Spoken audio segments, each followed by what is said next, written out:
योगेंद्र गुप्ता जी, आम आदमी पार्टी की भी नजर, आप लोग भी चुनाव में जा रहे हैं, सीधी सी बात है, आपका भी प्रयास तो रहेगा, लेकिन इस वक्त जो स्थितियां राजस्थान में हैं उसमें कई प्रकरण सामने आ गए। अब ज्यादा सवाल करूंगा तो वक्त लंबा हो जाएगा, आपने सब सुन लिया है, आपका रिएक्शन चाहता हूं। देखिए शमशेर जी, हम लगातार शुरू से स्थानीय स्तर पर अरविंद केजरीवाल जी लगातार ये कह रहे हैं कि वसुंधरा और अशोक गहलोत के बीच में मिलीभगत है। और अब इन समस्त प्रकरण के बाद में स्पष्ट हो गया है कि वसुंधरा और अशोक गहलोत, भारतीय जनता पार्टी और कांग्रेस, इनका अटूट गठजोड़ है। ये ऐसा गठजोड़ है जो आज नहीं था, कल भी था, कल भी रहेगा और टूटेगा नहीं। देखिए, बड़ा गंभीर विषय है। मैं चाहता हूं तू मम्मी की जगह गंभीरता से बात की जाए गुप्ता इसके साहब, ऊपर। आपको लगता नहीं कि आप बहुत मतलब जमीन आसमान का फर्क उसकी बात आप लोग कर रहे हैं? आरोप प्रत्यारोप अलग विषय है, आपको कैसे ये आधार लगता है कि इनका गठबंधन अटूट गठबंधन है? आपको कैसे लगता है सर? मैं बताता हूं ना शमशेर जी आपको। हाँ जी। देखिए, इसके पहले प्रताप सिंह खाचरियावास जो मंत्री हैं, उन्होंने स्पष्ट शब्दों में अपने बयान में कहा कि अंदर से हम एक हैं। इसके पहले इनका बयान आ चुका है। उसके बाद सचिन पायलट ने आरोप लगाया है। और एक अगर राज्य का मुख्यमंत्री ये कह रहा है कि मेरी सरकार को वसुंधरा ने बचाया, वो मुख्यमंत्री है, संवैधानिक सीट के ऊपर है, आप कैसे झूठ मानेंगे? बात नंबर एक।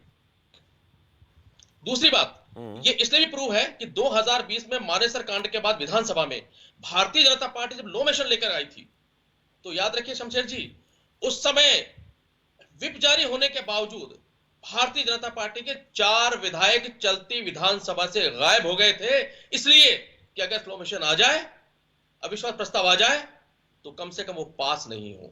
ये उस दिन क्लियर हो गया था। भारतीय जनता पार्टी को जवाब देगी। उन 4 विधायकों पे क्या कार्रवाई हुई, पार्टी ने क्या किया, जबकि आप जानते हैं विप का उल्लंघन करने के बाद में क्या होता है, अच्छी तरह आप जानते हैं विधायकों के ऊपर, लेकिन कोई उसकी बात नहीं करता। दूसरी बात, जब आपका नंबर है, पुरोहित चेतन जी, जी, मैंने आपके बीच में नहीं बोला, आपका नंबर है तो बोलिए। एक मिनट, गरिमा, बहस की गरिमा बनाए रखिए, बहस की गरिमा बनाए, आपको नंबर आएगा बोलेगा। दूसरी बात, मुझे पूरी बात करने दीजिए, मैंने आपके बीच में नहीं बोला, मुझे पूरी बात करने दीजिए। दूसरी बात शमशेर जी, मैं भारतीय जनता पार्टी को चुनौती देता हूं।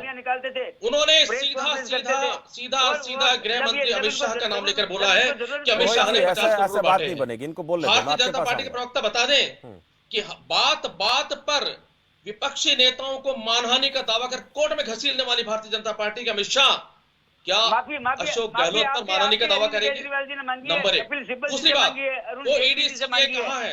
वो ईडी सीबीआई कहां है जिसको अगर ख्यालों में सपने में आ जाए कि किसी ने कुछ गड़बड़ की है तो विपक्षी नेताओं के दरवाजे पहुंच जाती है, वो ईडी सीबीआई चुप क्यों है? चलिए, अमित शाह के दरवाजे पर योगेंद्र गुप्ता जी को ऐसा लगता है, योगेंद्र जी ठीक है, आपकी बात मैं समझ गया, आपका सीधे तौर पर ये कहना है कि जल्दी से।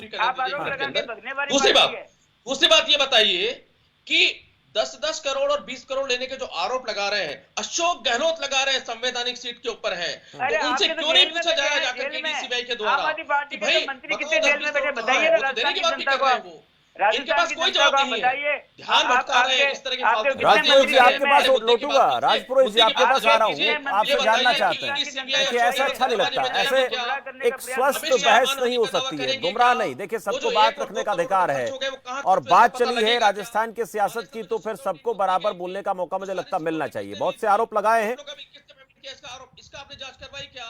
अरे भाई, जनता राजस्थान की जनता जान चुकी है, आप एक थैली के चट्टे बट्टे हैं, एक सिक्के के दो पहलू हैं। योगेंद्र गुप्ता जी, छोटा सा रिएक्शन मेरा आपसे, ठीक है, छोटा सा रिएक्शन आपसे। आपने कुछ बातें अपने हिसाब से रखी थी, कुछ तथ्य बताए थे, लेकिन इसको इन तथ्यों को नकार रहे हैं।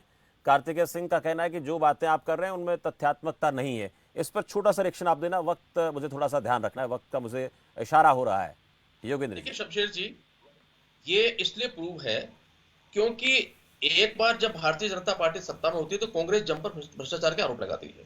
जब कांग्रेस सत्ता में आ जाती है तो भारतीय जनता पार्टी भ्रष्टाचार के आरोप लगाती है। अब इनको पूछिए कि जो अब तक का शासन रहा है, इन्होंने कांग्रेस ने भारतीय जनता पार्टी के कितने करप्शन की जांच करवाई?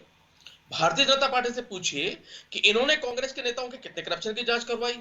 कांग्रेस से पूछिए कि भारतीय जनता पार्टी के कितने करप्ट नेताओं को जेल भेजा? भारतीय जनता पार्टी से पूछिए कांग्रेस के कितने करप्ट नेताओं को जेल भेजा? किसी को नहीं भेजा। और देखिए, आश्चर्य की बात यह है कि अशोक गहलोत, मेरी भगत तो यहां है ना, अशोक गहलोत ये कह रहे हैं कि उन्होंने कहा कि भारतीय जनता पार्टी की वसुंधरा ने कहा हमारी परंपरा सरकार को गिराने की नहीं है। अरे भाई, प्रवक्ता कांग्रेस से आपके राहुल गांधी अच्छी तरह जानते, खूब आरोप लगाते, आप भी जानते हैं आपके कितने विधायकों को खरीदा गया, कितनी सरकारें आपकी गिरा दी गई, और आपका मुख्यमंत्री कह रहा है कि भारतीय जनता पार्टी को क्लीन चिट दे रहा है कि इनकी परंपरा नहीं है। इससे बड़ा आपको कुछ मिलेगा क्या क्लीन चिट देने का? और जहां तक भारतीय जनता पार्टी का सवाल है, तो भाई आपकी तो परंपरा है लोगों सरकारों को गिराने की, आपकी परंपरा है सरकारों को खरीदने की। अरे आप भूल गए महाराष्ट्र के अंदर क्या नारे लगे थे आपके वहां पर? 50 खोखा एकदम होका, ये भाजपा के लिए था। तो भाई आपके लिए तो बिल्कुल वो है, लेकिन मुझे शमशेर जी एक मिनट दीजिए, जल्दी से लास्ट में आप चेतन पुरोहित से एक सवाल पूछ लीजिए, क्या ईडी और सीबीआई और इनकम टैक्स अशोक गहलोत के पास जाएगी ये पूछने के लिए कि 50-50 करोड़ कहां से सबूत दीजिए? ये सवाल आपने क्या ये पूछा, मानहानि का ठीक दावा है, ये करेंगे? सवाल उठाया आपने, इस पे बात होगी, जवाब दीजिए ना इनसे, इस पे बात करेंगे।